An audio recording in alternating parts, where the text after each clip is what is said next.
I'm a girl, I'm a boss. I'm a pirate, I'm a saint, got your job, got a cross. I'm a girl, I'm a queen. I'm the sign to your lines, I'm dirty and I'm clean. I'm a girl, I'm a hero. Chapitre 5. Mais de ce que l'intuition a pour condition la loi de causalité, il faut se garder d'admettre aussi entre l'objet et le sujet un rapport de cause à effet. Ce rapport n'existe qu'entre l'objet immédiat et l'objet médiat. Autrement dit, toujours entre objets. C'est l'hypothèse erronée, du contraire, qui a fait naître toutes les discussions absurdes sur la réalité du monde extérieur. On y voit aux prises le dogmatisme et le scepticisme, le premier apparaissant tantôt comme réalisme, tantôt comme idéalisme. Le réalisme pose l'objet comme la cause, dont le sujet devient l'effet. L'idéalisme de Fichte fait au contraire de l'objet un effet du sujet. Mais comme entre le sujet et l'objet, on ne saurait trop insister sur ce point, il n'existe aucun rapport fondé sur le principe de raison, jamais aucune des deux opinions dogmatiques n'a pu être démontrée. C'est donc au scepticisme que revient en somme la victoire. De même en effet que la loi de la causalité précède l'intuition et l'expérience dont elle est la condition, et n'en peut être tirée, ainsi que le pensait Hume, de même la distinction de l'objet et du sujet est antérieure à la connaissance, dont elle représente la condition première, antérieure aussi par conséquent au principe de raison en général. Ce principe n'est en effet que la forme de tout objet, le mode universel de son apparition phénoménale.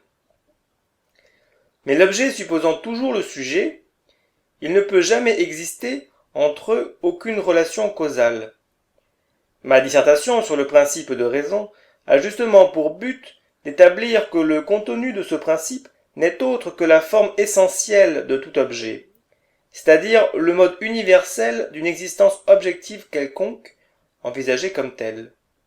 Mais à ce point de vue, l'objet suppose perpétuellement le sujet comme son corrélatif nécessaire. Celui-ci reste donc toujours en dehors de la juridiction du principe de raison. Tous les débats touchant la réalité du monde extérieur ont eu pour origine cette extension illégitime du principe de raison appliqué aussi au sujet, et il est résulté de ce malentendu primitif que le problème lui-même devenait inintelligible. D'une part, le dogmatisme réaliste, considérant la représentation comme un effet de l'objet, a la prétention de séparer ce qui ne fait qu'un, je veux dire la représentation et l'objet. Il admet ainsi une cause absolument distincte de la représentation, un objet en soi, indépendant du sujet, c'est-à-dire une chose absolument inconcevable, car déjà en tant qu'objet, cette chose implique le sujet, dont elle n'est que la représentation.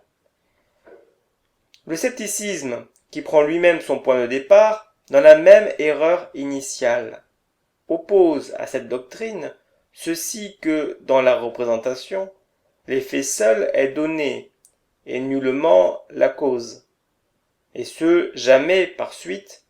Ce n'est l'essence des objets, mais uniquement leur action que l'on connaît.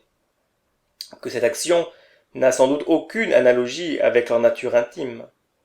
Qu'en thèse générale même, on aurait tort de le supposer gratuitement, puisque d'abord la loi de causalité dérive de l'expérience, et que d'autre part on ferait reposer la réalité de l'expérience sur cette loi.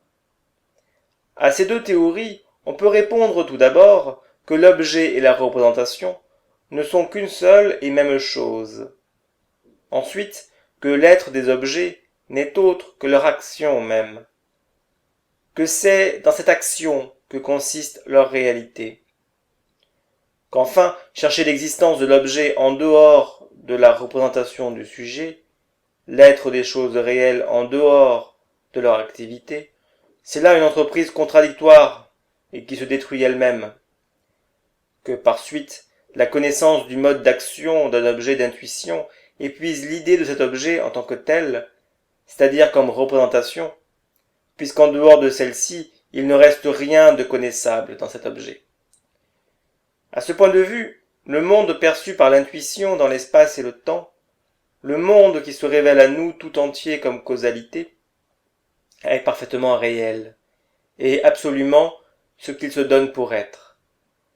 Or ce qu'il prétend être entièrement et sans réserve, c'est représentation, et représentation réglée par la loi de causalité. En cela consiste sa réalité empirique. Mais d'autre part, il n'y a de causalité que dans et pour l'entendement.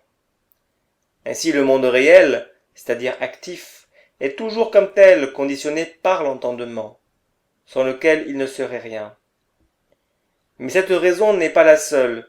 Comme en général, aucun objet, à moins de contradiction, ne saurait être conçu sans un sujet, on doit refuser par suite aux dogmatiques la possibilité même de la réalité qu'ils attribuent au monde extérieur, fondée selon eux sur son indépendance à l'égard du sujet. Tout le monde objectif est et demeure représentation, et, pour cette raison, est absolument et éternellement conditionné par le sujet. En d'autres termes, l'univers a une idéalité transcendantale. Il n'en résulte pas qu'il soit illusion ou mensonge, qu'il se donne pour ce qu'il est, pour une représentation, ou plutôt une suite de représentations, dont le lien commun est le principe de causalité. Ainsi envisagé, le monde est intelligible à un entendement sain, et cela dans son sens le plus profond. Il lui parle un langage qui se laisse entièrement comprendre.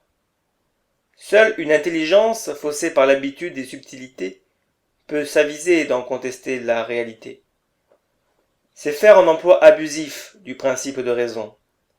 Ce principe relie bien entre elles toutes les représentations, quelles qu'elles soient, mais il ne les rattache pas à un sujet, ou à quelque chose qui ne serait ni sujet ni objet, mais simplement fondement de l'objet.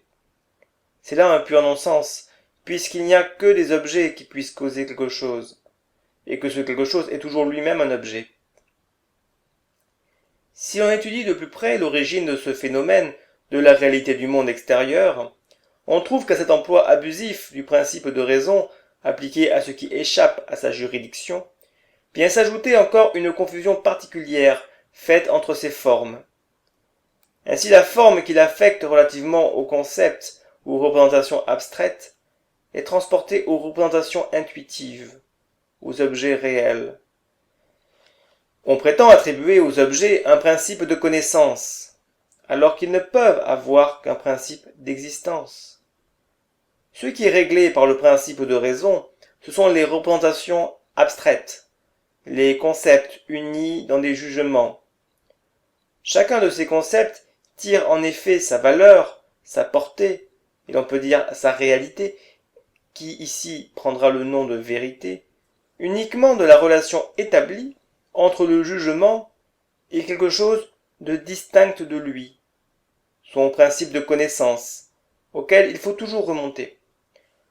Par contre, ce n'est pas à titre de principe de connaissance que le principe de raison régit les objets réels ou représentations intuitives, mais à titre de principe de devenir, autrement dit comme loi de causalité.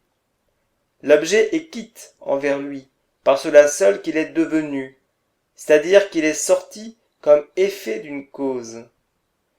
La recherche d'un principe de connaissance n'aurait ici aucune valeur ni aucune signification. Cette recherche porte sur une toute autre catégorie d'objets. C'est pour cette raison que le monde de l'intuition, tant qu'on n'essaye pas de le dépasser, n'engendre dans celui qui l'observe ni doute, ni inquiétude. Il n'y a place ici ni pour l'erreur, ni pour la vérité, reléguées l'une et l'autre dans le domaine de l'abstrait, de la réflexion. Aux yeux des sens et de l'entendement, le monde se révèle et se donne avec une sorte de naïve franchise pour ce qu'il est, pour une représentation intuitive, qui se développe sous le contrôle de la loi de causalité. Cette question de la réalité du monde extérieur, telle que nous l'avons envisagée jusqu'ici, avait pour origine une méprise de la raison, se méconnaissant elle-même. Il n'y avait d'autre moyen d'y remédier que de mettre en lumière le contenu même de la raison. Un examen du principe de raison, considéré dans son essence, et une étude approfondie du rapport qui existe entre l'objet et le sujet, ainsi que de la nature des perceptions sensibles, devaient nécessairement supprimer le problème, en lui ôtant toute signification. Pourtant, outre cette origine toute théorique, il en a une autre absolument différente, celle-là purement empirique, bien qu'on s'en serve, même sous cette forme, dans un dessein spéculatif. La question ainsi posée devient beaucoup plus intelligible. Voici comment elle se présente.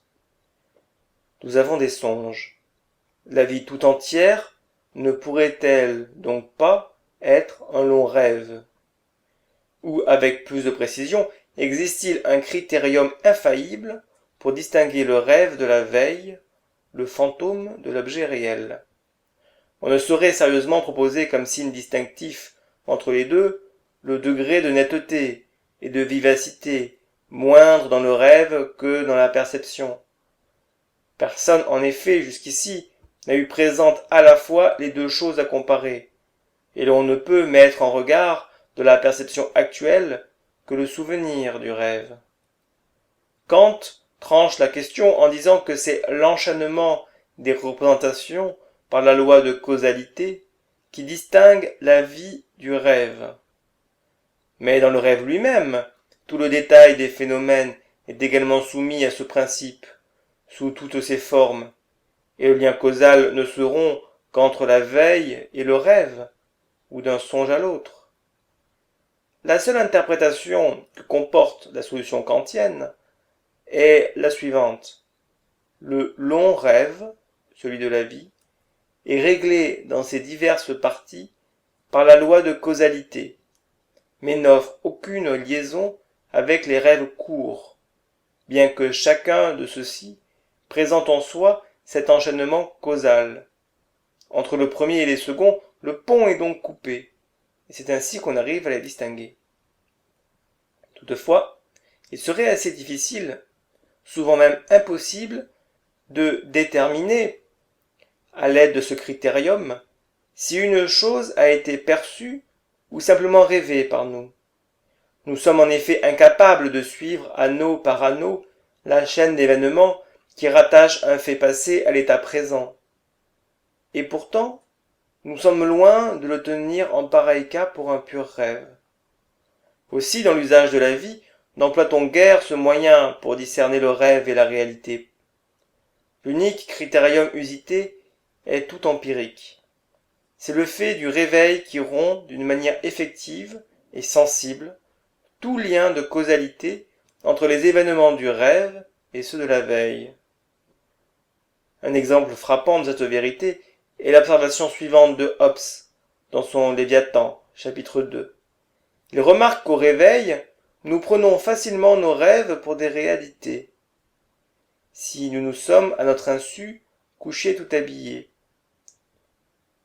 Cette confusion se produit encore plus aisément quand, de plus, quelque projet ou quelque entreprise occupant toute notre pensée l'absorbe également dans le rêve.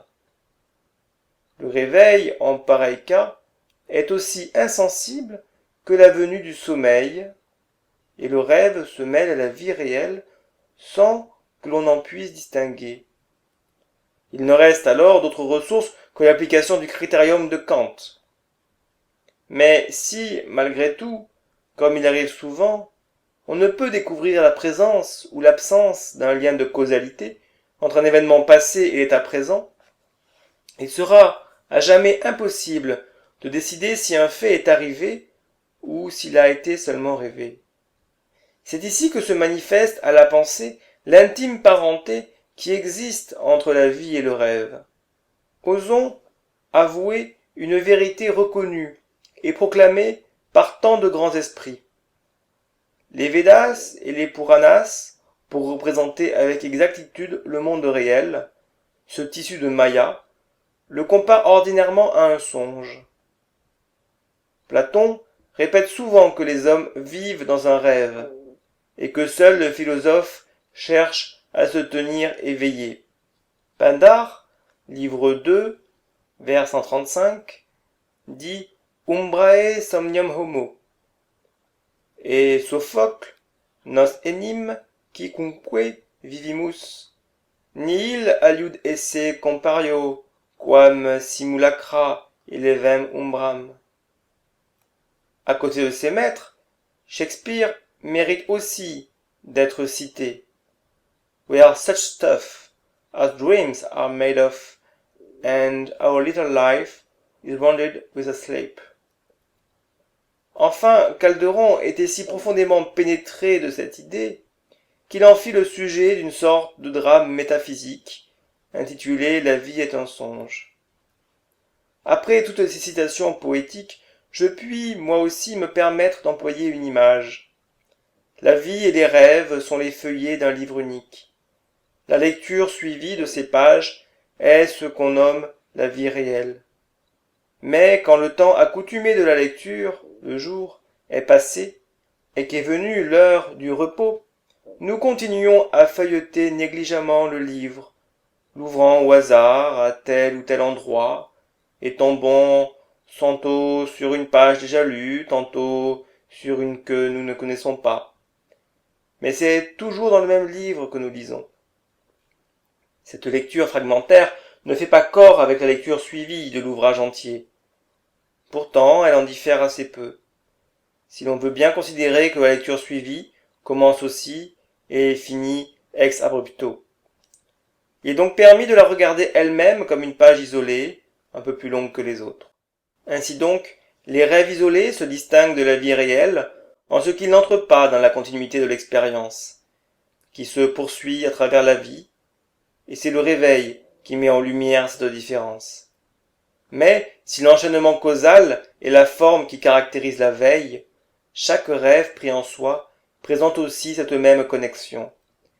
Si l'on se place pour juger des choses à un point de vue supérieur au rêve et à la vie, on ne trouvera dans leur nature intime aucun caractère qui les distingue nettement, et il faudra accorder au poète que la vie n'est qu'un long rêve. En voilà assez sur l'origine empirique du problème de la réalité du monde extérieur, laquelle constitue une question tout à fait à part. Revenons à l'origine spéculative du problème.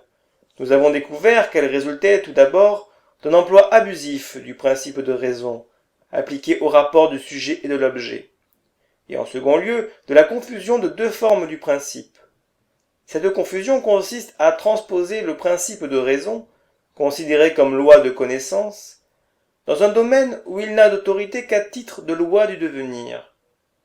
Cependant, la question n'eût point tant arrêté les philosophes si elle n'avait en elle-même quelque portée, si elle ne recelait pas une pensée plus profonde et plus vraie que ne le ferait supposer son origine la plus prochaine. À quoi il faut ajouter que cette pensée, quand elle chercha à s'exprimer d'une manière réfléchie, s'embarrassa dans des questions et des formules absurdes et dénuées de sens. C'est là, à mon avis, ce qui est arrivé. Or, ce sens profond du problème, qui a vainement cherché jusqu'ici sa formule, en voici, selon moi, l'expression exacte. Le monde donné dans l'intuition, qu'est-il de plus que ma représentation? Ce monde que je ne connais que d'une manière représentative, est-il analogue à mon propre corps qui se révèle à ma conscience sous deux formes, comme représentation et comme volonté? La solution positive de cette question remplit le second livre, et les conséquences qui en résultent forment la matière du reste de l'ouvrage. Chapitre 6. Dans ce premier livre, nous n'envisageons provisoirement l'univers que comme représentation, comme objet pour le sujet, et nous ne distinguons pas des autres réalités notre propre corps, par le moyen duquel tout homme a l'intuition du monde. Considéré au point de vue de la connaissance, il n'est en effet que représentation. À la vérité, la conscience, qui déjà protestait contre la réduction des objets extérieurs à de simples représentations, admet difficilement pour le corps lui-même une telle explication. Cette répugnance instinctive a une raison. La chose en soi, en tant qu'elle se manifeste à l'homme comme son corps propre, est connue immédiatement. Il n'en a au contraire qu'une connaissance médiate lorsqu'elle lui apparaît réalisée dans les objets extérieurs. Mais l'ordre de nos recherches rend nécessaire cette abstraction, cette étude unilatérale du problème et cette séparation violente de ce qui en soi est essentiellement uni. Il nous faut donc vaincre momentanément notre répugnance. Elle peut, d'ailleurs, être diminuée par cette perspective rassurante que les réflexions ultérieures doivent combler cette lacune provisoire et conduire à une connaissance intégrale de l'essence du monde. Le corps est donc considéré ici comme un objet immédiat, c'est-à-dire comme la représentation qui sert de point de départ au sujet de la connaissance. Elle précède en effet, avec toutes ces modifications directement perçues, l'emploi du principe de causalité, et lui fournit ainsi les premières données auxquelles il s'applique. L'essence de la matière consiste, nous l'avons montré, dans son activité. Or il n'y a d'action et de causalité que pour l'entendement. Cette faculté n'étant que le corrélatif subjectif de l'action et de la causalité. Mais jamais l'entendement n'entrerait en activité s'il ne trouvait pas dans autre chose que lui-même un point de départ. Cette autre faculté est la sensibilité proprement dite, ou conscience directe des changements qui se produisent dans le corps et en font un objet immédiat. Par suite, deux conditions fondent pour nous la possibilité de la connaissance du monde de l'intuition. La première, exprimée objectivement, est la puissance qu'ont les objets matériels d'agir les uns sur les autres et de se modifier mutuellement. Sans cette propriété générale des corps, même avec la seule intervention de la sensibilité animale, aucune intuition ne serait possible. Si maintenant nous voulons formuler subjectivement cette première condition, nous dirons que c'est avant tout l'entendement qui rend possible l'intuition. C'est de l'entendement, en effet, que procède la loi de causalité valable seulement pour lui et fondant l'existence d'un tel rapport. Si donc il y a un monde de l'intuition, c'est uniquement pour lui et par lui qu'il existe. La seconde condition est la sensibilité que possède l'organisme animal et la propriété inhérente à certains corps d'être immédiatement objet du sujet. Les simples modifications éprouvées par les organes des sens, en vertu des impressions extérieures qu'ils sont propres à recevoir, peuvent déjà être appelées représentations si elles ne produisent ni plaisir ni douleur. Bien qu'alors elles n'aient aucune signification pour la volonté, elles sont néanmoins perçues. Elles existent donc uniquement à titre de connaissance. C'est en ce sens que j'appelle le corps perçu directement un objet immédiat. Toutefois, il ne faut pas prendre ici le terme d'objet dans son acception stricte, car cette connaissance directe du corps animal, antérieure à l'exercice de l'entendement, étant une pure sensation, ne permet pas encore de penser comme objet le corps lui-même, mais uniquement les corps agissant sur lui. En effet, toute notion d'un objet proprement dit, c'est-à-dire d'une représentation perceptible dans l'espace, n'existe que par et pour l'entendement. Loin donc de le précéder, elle en dérive. Ainsi, le corps, en tant qu'objet proprement dit, c'est-à-dire comme représentation intuitive dans l'espace, n'est connu, à la manière de tout autre objet, qu'indirectement et par l'application spéciale du principe de causalité à l'action mutuelle des diverses parties de l'organisme. Par exemple, lorsque l'œil voit le corps ou que la main le touche, la forme de notre corps ne nous est donc pas révélée par la sensibilité générale. Ce n'est que par le fait de la connaissance et par la représentation, c'est-à-dire dans le cerveau, que le corps s'apparaît à lui-même comme quelque chose d'étendu, d'articulé, d'organisé.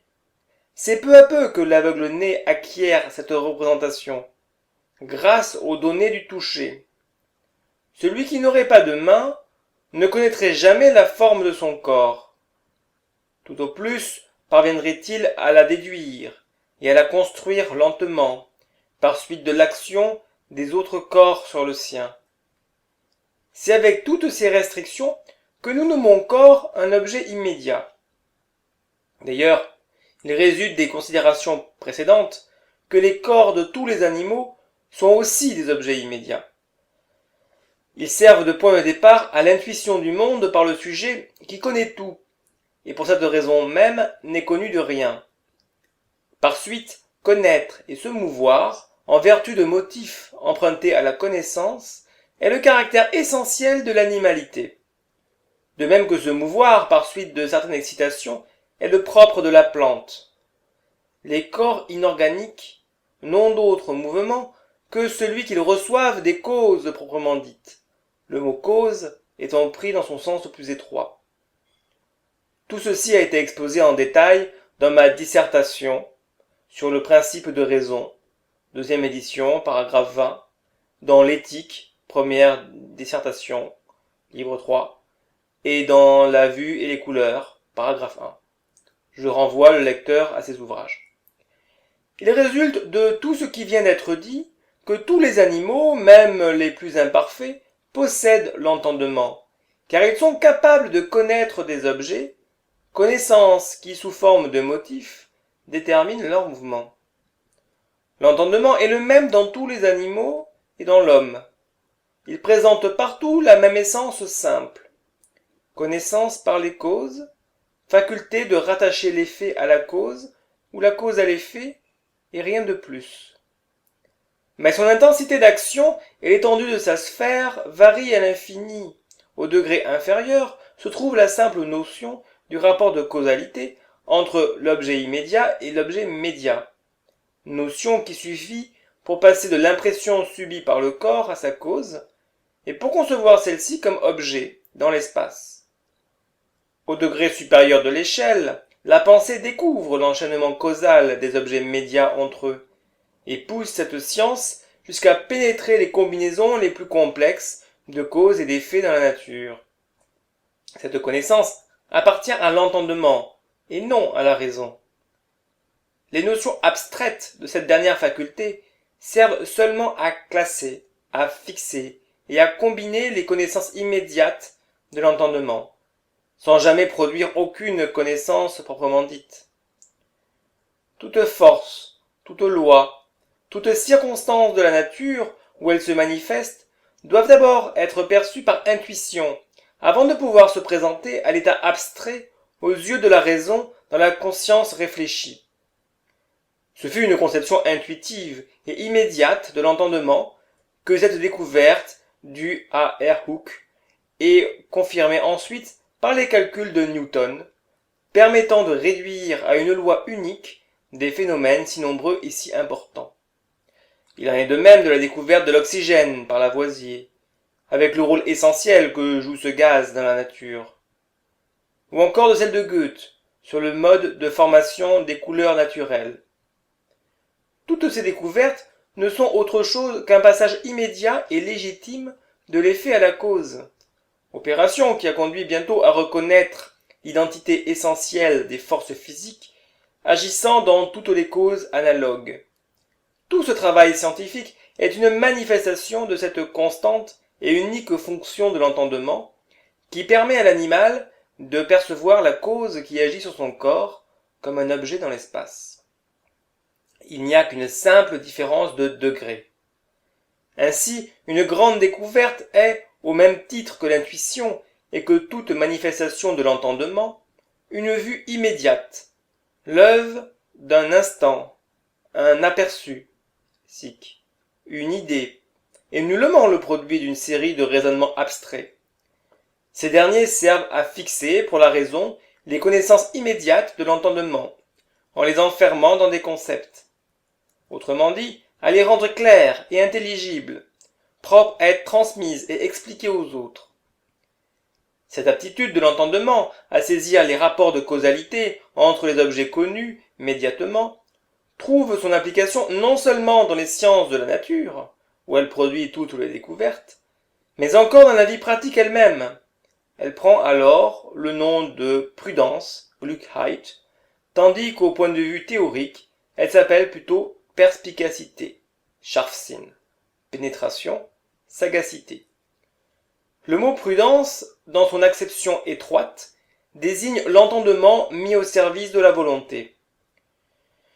Toutes ces idées ne se laissent pas rigoureusement limiter et définir. Il s'agit toujours en réalité d'une seule et unique fonction de cet entendement qui s'exerce chez tout animal capable de percevoir par intuition des objets dans un espace. Considérée à son plus haut point de développement, tantôt elle découvre dans les phénomènes naturels la cause inconnue de tel effet donné, elle fournit ainsi à la raison la matière d'où celle-ci tirera ses conceptions générales, ou lois du monde, tantôt par l'application de moyens connus à quelque fin préméditée, elle invente des machines d'une ingénieuse complication. Tantôt enfin, analysant les motifs de la conduite, ou bien elle pénètre et déjoue les plus habiles intrigues, ou bien elle se sert de raisons appropriées aux différents caractères pour mettre les hommes en mouvement comme de purs automates, à l'aide de roues et de leviers, et pour les utiliser à l'accomplissement de ses desseins. Le manque d'entendement est ce qu'on nomme proprement stupidité. C'est une sorte d'inaptitude à faire usage du principe de causalité, une incapacité à saisir d'emblée les liaisons soit de la cause à l'effet, soit du motif à l'acte. L'homme inintelligent ne comprend jamais la connexion des phénomènes, ni dans la nature, où ils surgissent spontanément, ni dans leur application mécanique, où ils sont combinés en vue d'une fin spéciale. Aussi croit-il aisément à la sorcellerie et au miracle. Un esprit fait de la sorte ne remarque pas que plusieurs personnes, en apparence isolées les unes des autres, peuvent en fait agir de concert. Il se laisse souvent jouer et mystifier. Il ne pénètre pas les secrètes raisons des conseils qu'on lui donne ou des jugements qu'il entend porter. Un don lui manque, toujours le même, la vivacité, la rapidité, la facilité à appliquer le principe de causalité, en un mot la force de l'entendement. L'exemple de stupidité le plus frappant et le plus intéressant que j'ai jamais rencontré est celui d'un garçon de 11 ans qui se trouvait dans une maison de fous. Il était complètement idiot, sans toutefois être absolument privé d'intelligence, puisqu'il causait et comprenait ce qu'on lui disait. Mais il était, pour l'entendement, au-dessous de l'animalité. Toutes les fois que je venais, il considérait attentivement un lorgnon que j'avais au cou, et dans lequel se reflétaient les fenêtres de la chambre, avec les arbres situés derrière. Cela lui causait chaque fois le même étonnement joyeux, et jamais il ne se lassait de le regarder avec une nouvelle admiration. C'est qu'il était incapable de concevoir d'emblée la cause de cette réflexion de la lumière. Dans les différentes espèces animales, les degrés de l'entendement ne sont pas moins divers que dans toute l'humanité. Chez toutes, et même chez celles qui se rapprochent du règne végétal, on rencontre la somme d'entendement nécessaire pour passer de l'action exercée sur l'objet immédiat à sa cause dans l'objet médiat. Autrement dit, toutes possèdent l'intuition ou appréhension de l'objet.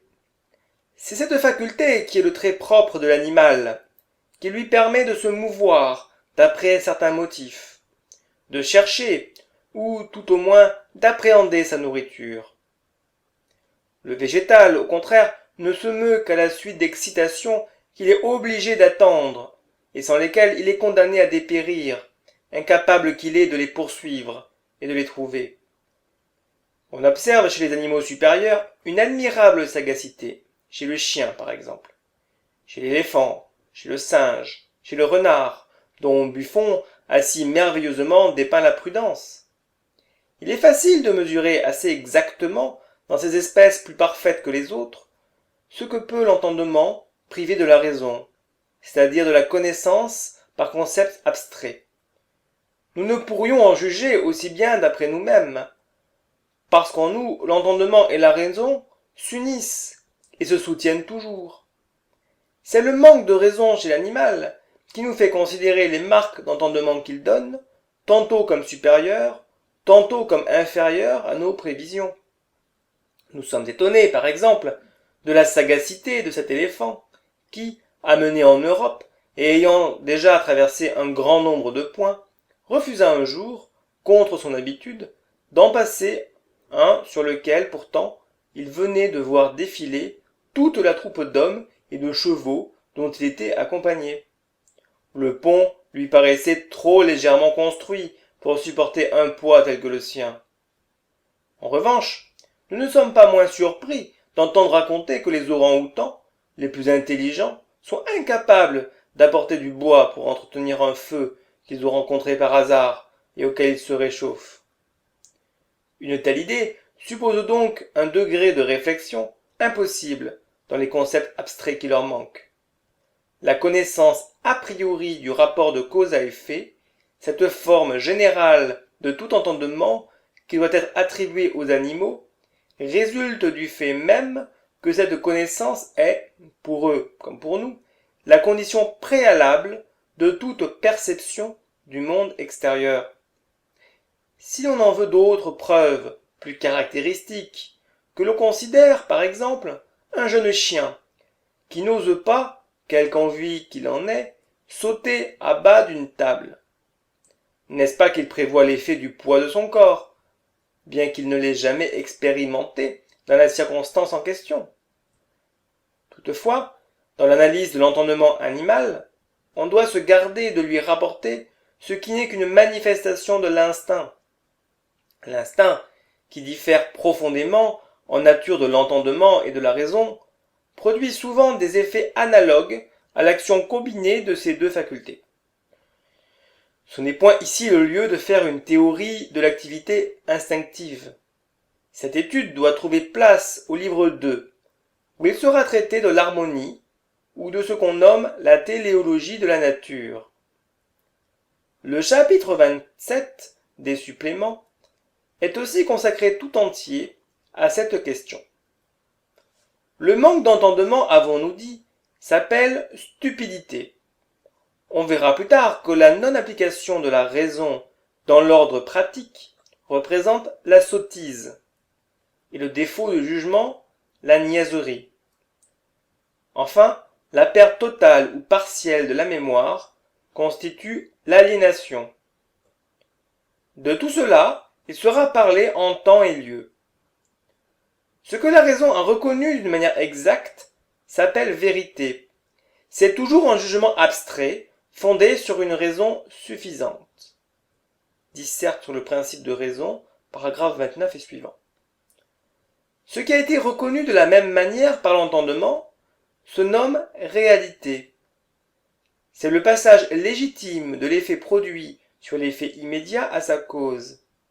À la vérité s'oppose l'erreur, qui est l'illusion de la raison, comme la réalité a pour contraire l'apparence, illusion de l'entendement. On devra lire l'étude détaillée de toutes ces questions dans ma dissertation sur la vue et les couleurs. L'apparence est produite par le fait qu'une seule et même action peut dériver de deux causes absolument différentes, dont l'une agit fréquemment, l'autre rarement. L'entendement, qui manque de critérium pour distinguer laquelle des deux produit l'effet à un moment donné, suppose que celui-ci doit être attribué à la cause la plus ordinaire. Or, comme l'opération de l'entendement est non pas réflexive et discursive, mais directe et immédiate, cette cause toute effective apparaît faussement comme un objet d'intuition. Telle est donc la nature de l'apparence. Dans la dissertation citée plus haut, j'ai montré comment il pouvait se produire, par suite d'une position inaccoutumée des organes des sens, une double perception de la vue ou du toucher. Cette explication prouve d'une manière irréfutable que l'intuition n'existe que par et pour l'entendement. Il existe bien d'autres exemples de ces apparences ou illusions de l'entendement. Le bâton plongé dans l'eau et qui paraît brisé, les images des miroirs sphériques qui se produisent un peu en arrière de la surface si elle est convexe. Il y a une grande distance en avant lorsqu'elle est concave. La Lune qui paraît beaucoup plus large à l'horizon qu'au zénith. Cet effet ne résulte nullement des lois de l'optique, puisqu'il a été établi, grâce au micromètre, que l'œil aperçoit au zénith la Lune sous un angle visuel un peu plus grand qu'à l'horizon. C'est que l'entendement juge de la Lune et des étoiles comme s'il s'agissait d'objets terrestres. Il attribue alors à l'éloignement la diminution d'éclat de ces astres, dont il apprécie la distance, suivant les lois de la perspective aérienne. C'est pour cette raison que la Lune est vue beaucoup plus grande à l'horizon qu'au zénith, et que la voûte céleste elle-même paraît plus étendue à l'horizon, où elle semble s'abaisser. C'est par suite d'une appréciation non moins erronée, toujours d'après la perspective aérienne, que des montagnes très élevées, dont la cime seule est visible dans l'air pur et transparent, nous apparaissent plus rapprochées de nous qu'elles ne le sont en réalité. La distance n'est d'ailleurs diminuée qu'aux dépens de l'altitude. C'est le phénomène qu'offre le Mont Blanc, vu de Sallanches. Toutes ces apparitions illusoires se présentent à nous comme des résultats de l'intuition immédiate, et il n'est aucune opération de la raison qui les puisse dissiper. Celle-ci n'a de pouvoir que contre l'erreur. Un jugement qui n'est pas suffisamment motivé, elle en opposera un contraire et vrai. Elle reconnaîtra, par exemple, in abstracto, que ce qui diminue l'éclat de la Lune et des étoiles, ce n'est pas l'éloignement, mais bien l'existence de vapeurs plus épaisses à l'horizon. Mais en dépit de cette connaissance toute abstraite, l'illusion demeurera identique dans tous les cas cités plus haut, car l'entendement étant absolument distinct de la raison, faculté de surérogation dans l'homme, peut affecter, même chez celui-ci, un caractère irrationnel. Savoir est l'unique fonction de la raison. À l'entendement seul, en dehors de toute influence de la raison, appartient l'intuition. I'm a girl, I'm a boss. I'm a pirate, I'm a saint. Got your job, got a cross. I'm a girl, I'm a queen. I'm the sign to your lines. I'm dirty and I'm clean. I'm a girl, I'm a hero.